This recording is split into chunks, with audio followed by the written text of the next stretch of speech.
Today we are covering the good, the bad, and the ugly of what African American legislators experienced in the Georgia General Assembly during Reconstruction. The good. For a brief period during Reconstruction, African American freedmen were given more political rights than they had ever had and would not have again for 100 years. Two examples of these men are Henry McNeil Turner and Tunis Campbell. The bad. With this freedom, 32 African Americans were elected to the Georgia General Assembly in 1867. However, within days of convening of the General Assembly, these black legislators were expelled from the legislature. There were many reasons given by white legislators as to why they did not want African Americans participating in the General Assembly.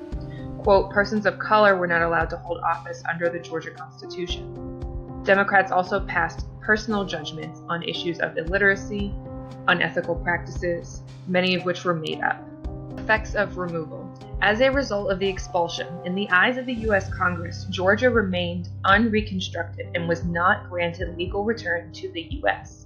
The ousted African Americans also appealed to Congress for federal intervention. The rest of the country wanted Georgia to get its act together. Because Georgia was placed under military control, violent outrage came from both Democrats and other white supremacists. Fake charges of rape, murder, the use of counterfeit money by African Americans kept them at odds with the white population. They were constantly harassed and threatened by the Klan. The tensions and violence came to a head with the Camilla Massacre.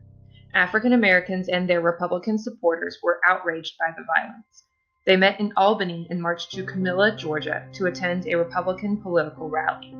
Whites in Camilla were determined that this rally would not occur. This horrifying event made it clear to Congress that Georgia could not handle Reconstruction on their own. They were placed under military control yet again.